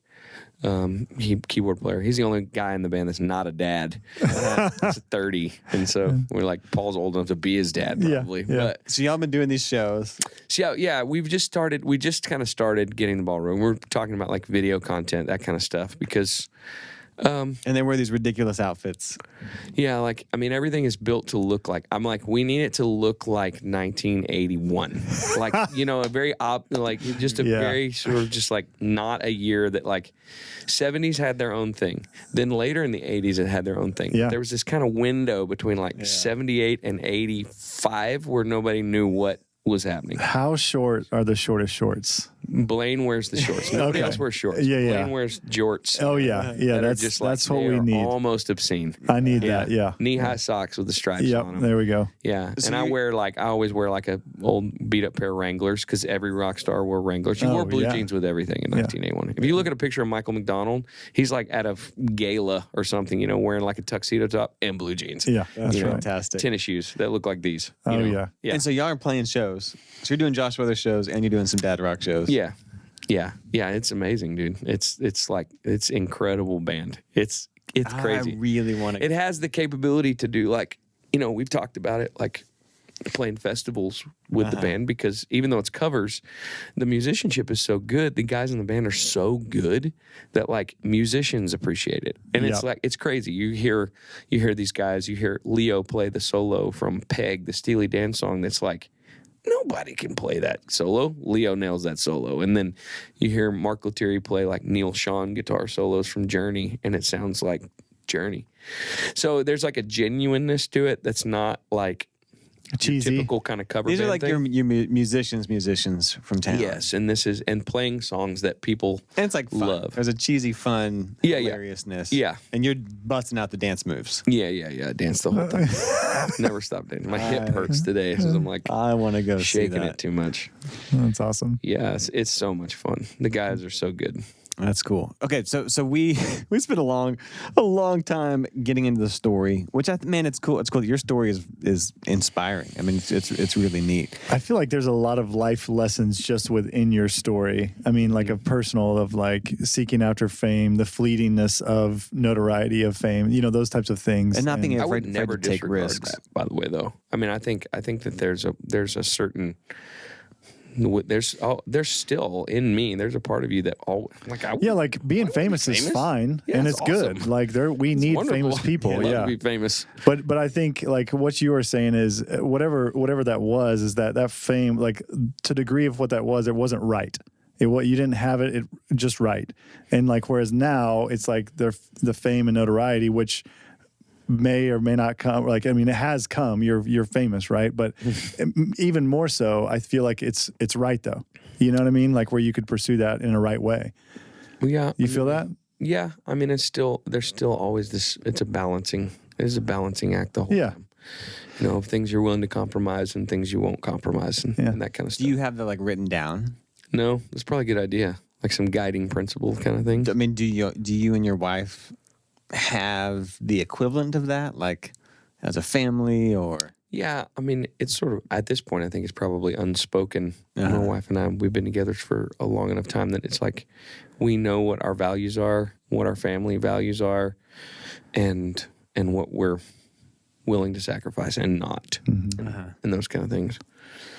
So tell us some, I mean, I feel like there's like intuitive lessons just for like along with your story, right? But like, just to kind of like dig in a little bit deeper, like, man, biggest regrets professionally. We don't have to dig into personal stuff here, but like biggest regrets, like biggest mistakes, like something that if your mistakes are also generally lessons. Like absolutely. That's when you learn something. Yeah, like you're talking to a younger Josh, or I mean, even like, you're running how many nonprofits and now each band is a business within itself, right? I mean, so you're running 4, 5, 6, 7 businesses, and had a really crazy successful business.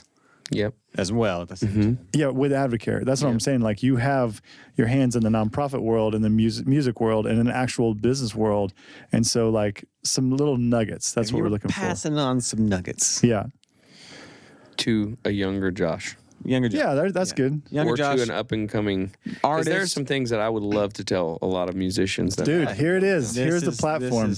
And So part we'll of the start reason with- for this is I feel like you learn things two ways, either by making mistakes, learning the hard way, or trial and error, I'm trying things, or by being in proximity to people who have gone before. Yeah, I'd rather learn from somebody else's mistakes. It's way easier. But this is the chance. Like most people won't be able to sit in a room with someone like you who's done as many crazy things as you have done. So this is your chance. If you're like, I'm passing on some. I keep saying nuggets. Yeah, that's what they are. Wisdom, words of wisdom. Words of wisdom.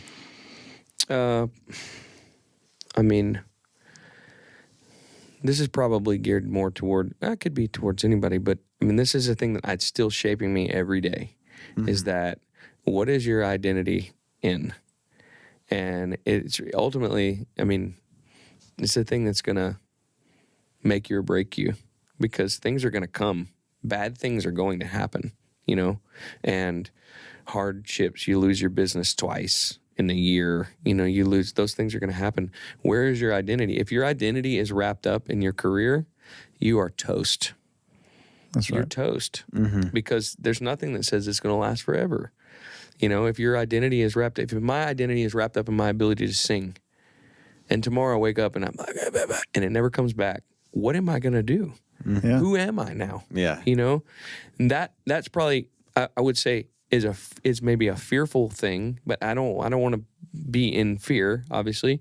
But my identity has to be rooted in who I am in God, like who God is to me and who I am to Him. Because if my identity is not there, then I can be just like this. You know, you build your house on a rock or you build your house on sand.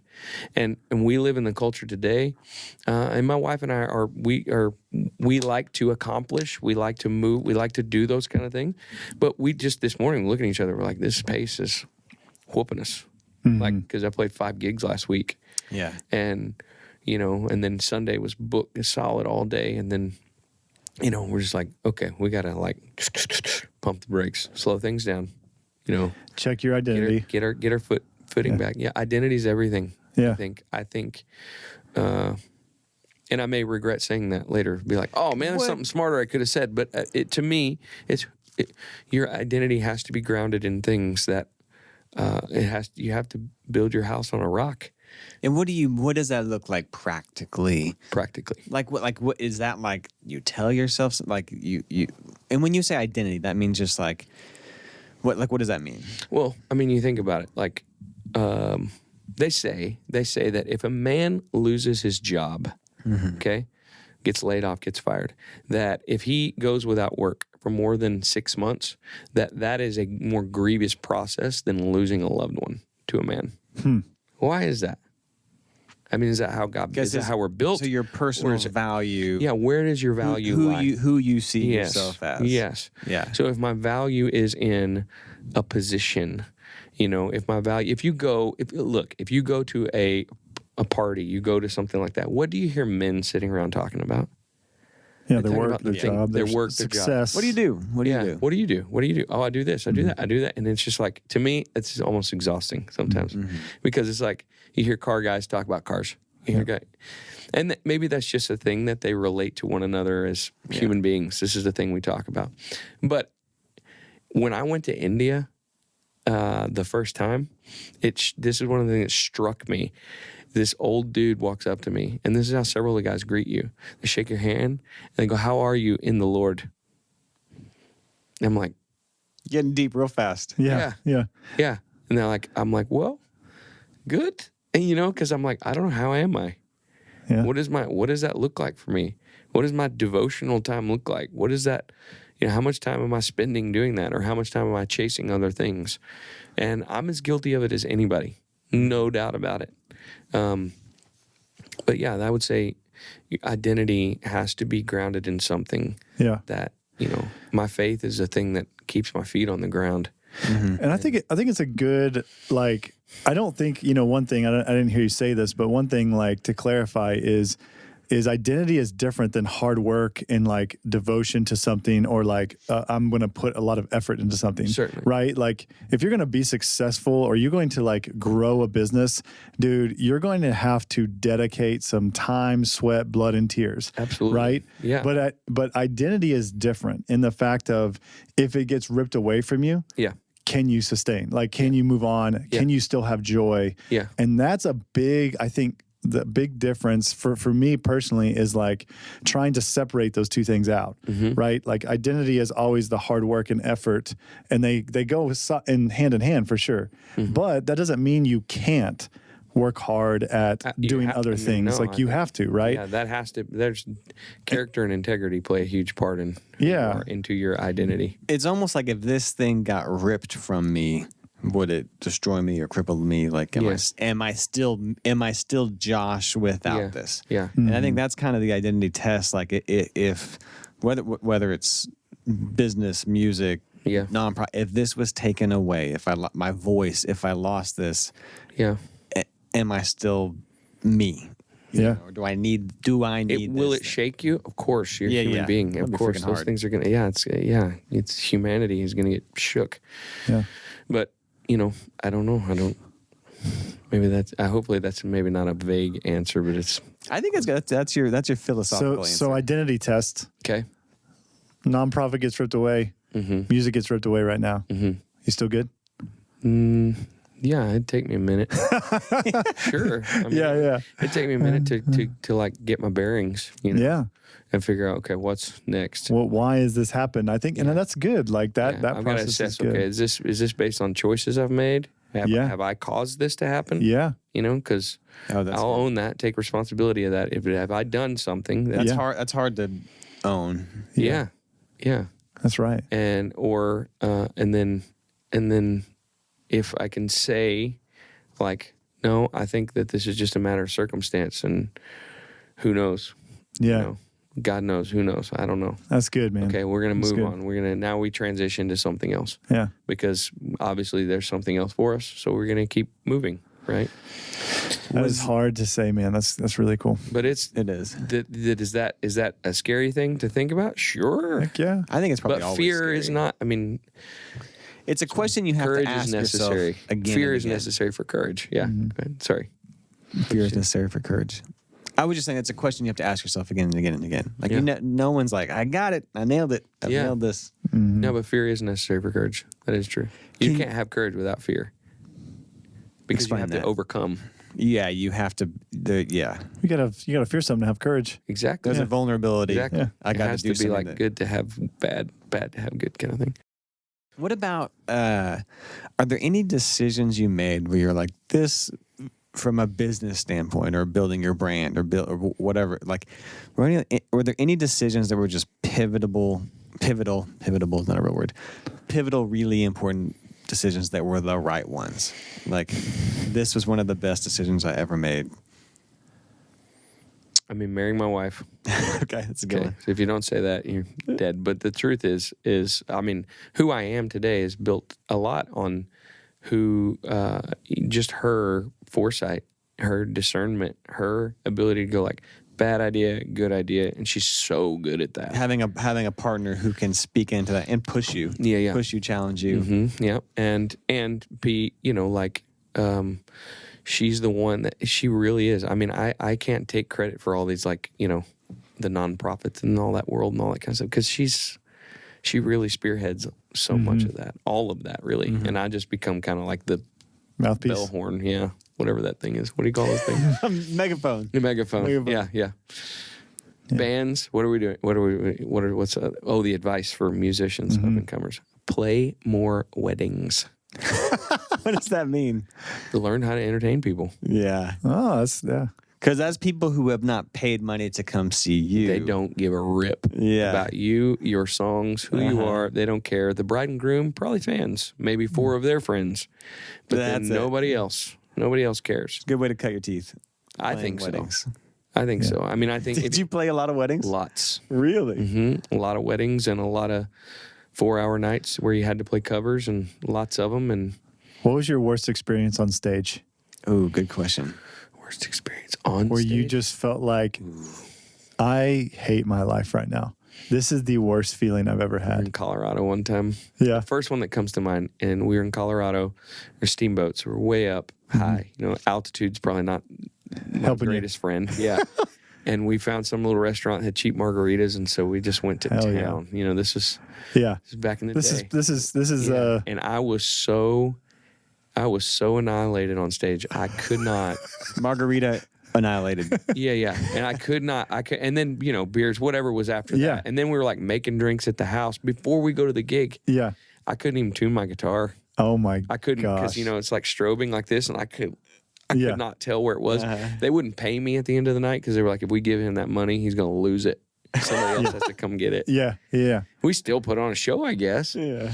And some of my I guess, regretful things is some of the way I used to talk on stage. I see some of those videos pop up on YouTube every once in a while. Yeah. And my mom used to get on to me. She's like, you watch your mouth up there. And I would say things, and then now I'm like, oof. Like, makes me cringe a little bit. Yeah. Kind of tacky. Yeah, mistakes forming into, like, you can see those now as like, these are all of your lessons leading into who you want to be. Yeah. That's cool. And what's next? Well, we are we just had a baby. So Asher, how long ago was that? He's 3 months. Oh wow! So you're just now coming out of the weeds. Yeah. I'm just now like we're sleeping. Okay. Yeah. Coupled with playing several nights a week. Yeah, this week was hammered down, boy. It was, and my wife, she's been waking up, feeding the baby. But actually, he's doing really well, sleeping through the night. He looks just like me. It's a trip, dude. That's cool. Oh, my goodness. It's crazy. What's next? We're going to make it, I'm in the process of like working on what the next record is going to be. And then I have an idea for a tour around Texas that I'm working on, like a small town Texas tour. Oh, right on.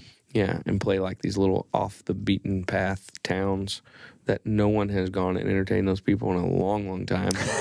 and because they're not, we'll start kind of like West Texas. I've talked to some people about it, and some guys want to get on board with it, and then document that whole thing. Start having sort of have like a little documentary series telling the story of these peoples and these people in these small towns. Wow. Yeah. It's a good idea. That's interesting. Yeah. I love that. You come with me. Yeah. Because we've been playing some of those places, and you talk to these folks, and they just have the most amazing stories, and nobody hears them. Mm-hmm. Yeah, that's right. And they just have a different philosophy on life. I talked to this guy, and we can wrap it up, but I talked to this dude, and he was like a farm and ranch guy, runs a ranch, probably like 20,000 acre ranch. And he's at the show in Haskell, Texas. Okay. Yep. And he's like, yeah, I was up in Baltimore a while back for business, and I was at this bar, and I was talking to this bartender, and she said, I don't know how I couldn't live like you. I couldn't live like you. Like, you don't have any neighbors? You don't have any? And he's like, no, we don't. And he said, well, I couldn't live like you. I couldn't spend half my life sitting at a red light. And I was like, that's gold. I was like, I'm going to write a song about it. He goes, well, write it. But it's the truth. It's that's different right. philosophy. Yeah. And those people don't have a voice anymore. I say that. I mean, they're just like, those stories need to be here. People need to hear from these folks. Yeah, and the characters and the people that you're going to meet is going to be great. The guy That's awesome. who was the star high school quarterback now runs the grocery store. That kind Uncle of Rico. Yeah, Uncle Rico. 1992. Yeah, whatever. Whatever the stories are, because we talk to people. That's out on right. the road, and it's great. You go out West Texas, man. You're either farm, ranch, or you work on wind turbines. Have you seen those wind turbines out there? Oh yeah. It's crazy. Yeah. They're everywhere. It's pretty crazy. I'm like, what's happening? Yeah. That's cool. That's a cool idea. Yeah. It'll be fun. And then what's the next for the orphanage and the nonprofit? Well, because the borders have still been closed to tourists, you can't go over there right now. We haven't been able to get over there. So we haven't even seen it, like, completed. Wow. But we did just hire a teacher out there who's teaching the kids. So we started the school. So we're educating the kids in the village. So we have several kids that are meeting for school 5 days a week. And no way. That's awesome. They have Bible club on Sundays. It's a trip, dude. They can speak some English. Wow. Yeah. If people want to give to that, how do they do it? You can either go to my website, joshweathers.com, and there's a link to Love Like You Mean It there, or you can go to lovelikeyoumeinit.us. Okay. If you go to .com, you're going to end up on Couples Cruise. Couples Cruise. Yeah. Love Like You Mean It. That's fantastic. So it's all on the website, tour dates, nonprofit, all of it. Yep. Cool, man. And I'm going to get you to play us a song before we leave. But I appreciate you sharing your story with us. It's wild. Hope it wasn't too heady. You think about man, that. It's like if you don't believe in some sort of higher power or God or something like that, dude, your story is like preaches. You can't argue with that. You can't argue with your story, man. That's really cool. We really appreciate you sharing that with everybody. And you can't not see God in a story like that. It's like just the doors He's opened up and the way He's taking care of you. I mean, that's right. It's really been a great experience. Yeah, man. There's been trial. There's been all those things, but yeah. Well, you shared some trial too, man. You shared some pretty down moments too. So that's cool. That was cool. That's awesome. Well, Josh is going to sing us out. I'm going to close this up though. Thanks for listening for Stories with Soul. 2 Stories with Soul. Yeah. A lot of stories with soul today. A lot of stories with soul. If you like what you hear, rate the podcast, comment, share it. Until next week. All right. It's cold on the mountain. I'm sipping my cup, looking up at the great and big moon, just trying to imagine you're out there somewhere thinking about me too, and staring at the same old sunset It's burning up the sky like a regret, and working on my heart like you said. I should really let you go. And so lately I've been giving myself forgiveness and living in the moment. At the end of the day, what's done is done. Give life all you got, 'cause you only get one.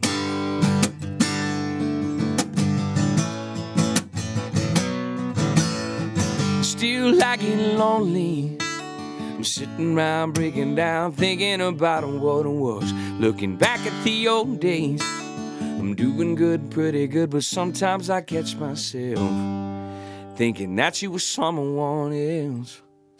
And staring at the same old sunset, it's burning up the sky like a regret, and working on my heart like you said.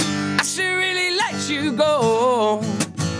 And so lately I've been giving myself forgiveness and living in the moment. At the end of the day, what's done is done. Give life all you got, 'cause you only get one, yeah. Oh, yeah. Hey.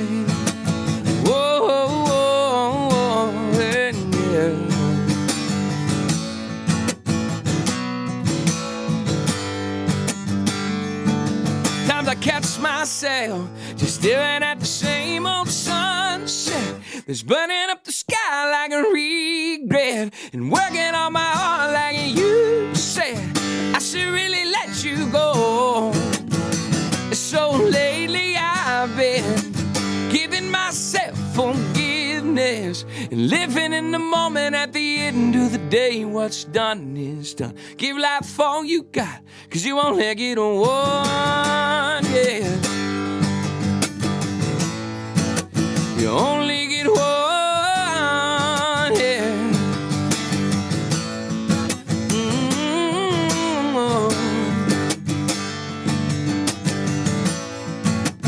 Only get one. Give life all you got, 'cause you only get one. Congratulations, you made it all the way to the end. Thank you so much for listening to this week's episode of Stories with Soul. If you enjoyed the interview and like what you heard, please help us out and share, subscribe, and like anywhere you listen to podcasts. When you share and subscribe, it is insanely helpful and allows us to keep producing new episodes. You can always join us directly in the studio by watching the video version on our website, 6thAvestorytelling.com. Stories with Soul is brought to you by 6th Storytelling, an organic marketing company building standout brands on the foundation of story. You're obsessed with your business, and we want to make the world obsessed with it too. Thanks for listening.